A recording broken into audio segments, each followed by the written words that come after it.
Hello friends, welcome to my channel.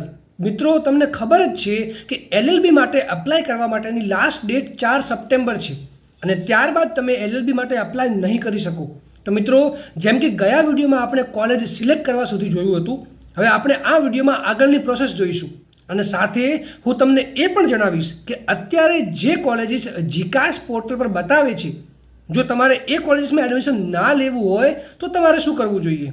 તો વિડીયોને and સુધી જુઓ અને જો તમે મારી ચેનલ પર નવા છો તો ચેનલને સબસ્ક્રાઇબ કરવાનું ના ભૂલતા. લાસ્ટ વિડીયોમાં મેં તમને જણાવ્યું હતું કે કઈ રીતે જીકાસ પર રજિસ્ટ્રેશન કરવાનું છે અને રજિસ્ટ્રેશન થઈ ગયા બાદ કઈ રીતે લોગિન કરવાનું છે અને પ્રોફાઇલ સેક્શનમાં કઈ કઈ ડિટેલ્સ ભરવાની છે અને એકેડમિકમાં શું શું ડિટેલ્સ નાખવાની છે, ત્યારબાદ એમાં કયા કયા ડોક્યુમેન્ટ્સ અપલોડ કરવાના રહેશે. તો મિત્રો, એ વિડીયોની લિંક તમને કમેન્ટ સેક્શનમાંથી મળી જશે, જેમાં તમે બધી જ પ્રોસેસ જોઈ શકો છો. હવે આપણે જોઈએ કે એકેડમિક સેક્શનમાં બધી જ ડિટેલ્સ ફિલ કર્યા પછી અને ડોક્યુમેન્ટ્સ અપલોડ કર્યા પછી શું કરવાનું છે. તો મિત્રો, જ્યારે તમે એકેડમિક સેક્શનમાં સેવ એન્ડ નેક્સ્ટ કરો છો તો કંઈક આવી સ્ક્રીન ખુલશે. આમાં તમારે કોર્સ નેમમાં બેચલર ઓફ લો સિલેક્ટ કરવાનું છે. મિત્રો, ત્યાર પછી તમારે યુનિવર્સિટી નેમમાં તમારે જે પણ યુનિવર્સિટીમાં એડમિશન લેવાનું છે એ યુનિવર્સિટી સિલેક્ટ કરવાની રહેશે અને જો તમારે જે યુનિવર્સિટીમાં એડમિશન લેવાનું છે એ યુનિવર્સિટીનું નામ સિલેક્શનમાં ના આવતું હોય તો તમારે 4 સપ્ટેમ્બરની જે હિયરિંગ થવાની છે એની રાહ જોવી પડશે. હવે તમે યુનિવર્સિટી સિલેક્ટ કરી લો છો પછી તમારે નીચે બધું ટીક કરેલ છે, જેમ કે government, grant in aid, regular, એ બધું એમ જ રહેવા દેવું જોઈએ. અને જો તમને ખબર ના હોય કે કઈ કોલેજીસ સેલ્ફ ફાઇનાન્સ કોલેજીસ છે, કઈ ગ્રાન્ટ ઇન એઇડ છે અને તમારે કોઈ બી એકમાં એડમિશન લેવું હોય કે સેલ્ફ ફાઇનાન્સમાં જ લેવું છે તો તમારે સેલ્ફ ફાઇનાન્સ ટીક રહેવા દેવું અને બાકી બધા ટીક હટાવી દેવા. હવે આના પછી તમારે જે ડિસ્ટ્રિક્ટમાં એડમિશન લેવાનું હોય એ ડિસ્ટ્રિક્ટ અહીંયા સિલેક્ટ કરવાનું રહેશે. હવે જેમ કે ફોર એક્ઝામ્પલ માટે ગુજરાત યુનિવર્સિટીમાં એડમિશન લેવાનું છે અને ગુજરાત યુનિવર્સિટી અહેમદાબાદ અને ગાંધીનગરમાં જ છે, તો એ બંનેમાંથી મારે જે ડિસ્ટ્રિક્ટમાં એડમિશન લેવું હશે હું એ સિલેક્ટ કરીશ.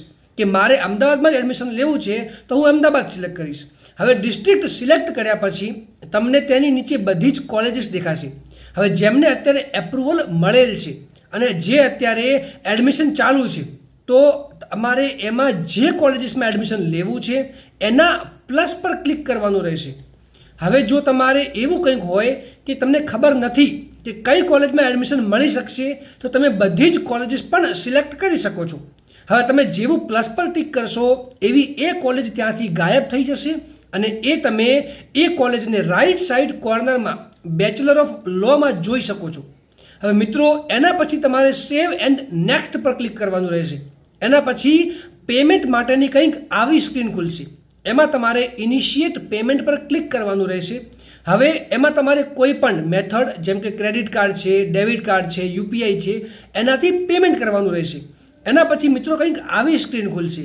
આમાં તમારે પ્રિવ્યૂ એપ્લિકેશન કરવાનું છે, જેમાં તમે જે એપ્લિકેશન ફોર્મ ભરેલ છે એ આખું ફોર્મ તમને જોવા મળશે અને જો કંઈક મિસ્ટેક હોય, કોઈ ભૂલ થઈ હોય તો તમે એ ભૂલ અહીંયાથી સુધારી પણ શકો છો. હવે મિત્રો, જો તમારા ફોર્મમાં કોઈ પણ મિસ્ટેક ના હોય યા તમે એ મિસ્ટેકને સુધારી દીધી હોય પછી તમારે નીચે આઈ એગ્રી પર ક્લિક કરવાનું રહેશે અને ફાઇનલ સબમિશન પર ક્લિક કરવાનું રહેશે. મિત્રો, ત્યારબાદ તમારું ફોર્મ સબમિટ થઈ ગયું છે. હવે તમે પેમેન્ટ રિસિપ્ટ અને એપ્લિકેશન ફોર્મ અહીંયાથી ડાઉનલોડ પણ કરી શકો છો. હવે મિત્રો, જો હજુ પણ તમે જે ફોર્મ ભર્યું છે એમાં કોઈક મિસ્ટેક થઈ ગઈ છે અને તમે ઉતાવળમાં ફાઇનલ સબમિશન પણ કરી દીધું છે તો પણ તમારે ચિંતા કરવાની જરૂર નથી. એના પછી તમારે એ મિસ્ટેક સુધારવા માટે તમારે જે ફોર્મ છે એને અનલોક ફોર્મ ઉપર ક્લિક કરવાનું રહેશે. એના પછી તમારે કેપ્ચા કોડ નાખવાનો રહેશે અને ગેટ ઓટીપી પર ક્લિક કરવાનું રહેશે. હવે ઓટીપી જે છે એ તમારા રજિસ્ટર્ડ મોબાઈલ નંબર પર આવશે. પછી તમારે એ ઓટીપી નાખવાનો રહેશે અને અનલોક ફોર્મ ઉપર ક્લિક કરવાનું રહેશે. એના પછી તમે તમારી બધી જ ડિટેલ્સ ફરીથી ચેન્જ કરી શકો છો. હવે મિત્રો, આ તમારું ફોર્મ સબમિટ થઈ ગયું છે. હવે ઘણા બધા લોકોનો એક જ ક્વેશ્ચન છે કે અમારી યુનિવર્સિટી નથી બતાવી રહી તો અમે શું કરીએ? તો શું અમારે રજિસ્ટ્રેશનનો વેઇટ કરીએ કે જે પણ કોલેજીસ દેખાય છે એ સિલેક્ટ કરી લઈએ અને એમાં એડમિશન લઈ લઈએ, કે પછી આ સિલેક્ટ કરીએ, કન્ફર્મ કર્યા પછી જ્યારે બીજી કોલેજીસ દેખાશે ત્યારે એમાં એડમિશન કેન્સલ કરાવીને ત્યાં એડમિશન લઈ લઈશું?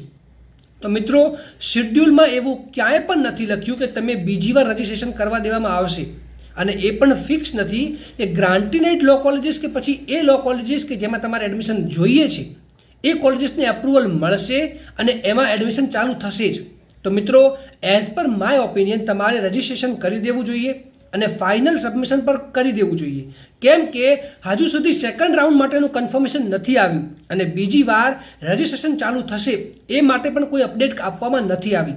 તો મિત્રો અત્યારે મેં તમને જે પ્રોસેસ બતાવી છે એ પૂરી પ્રોસેસને તમે ફોલો કરો અને પેમેન્ટ કર્યા પછી ફાઇનલ સબમિશન પણ કરી દેવાનું રહેશે.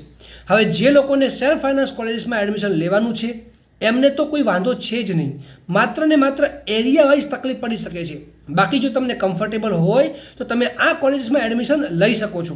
હવે મિત્રો જો તમારે આ કોલેજીસમાં એડમિશન નથી જ લેવું તો તમારે એડમિશન કન્ફર્મ નહીં કરવાનું. હવે હું તમને આખી પ્રોસેસ જણાવું તો મિત્રો તમે કોલેજ સિલેક્ટ કરો છો, બરાબર, એની લાસ્ટ ડેટ છે 4 સપ્ટેમ્બર. હવે 5 સપ્ટેમ્બરના રોજ કોલેજીસ જે છે એ આ બધો જ ડેટા કલેક્ટ કરશે. 6 સપ્ટેમ્બરથી 10 સપ્ટેમ્બર સુધીમાં એ મેરિટ બનાવશે અને તમને મેરિટના હિસાબે કોલેજીસ એલોટ થશે.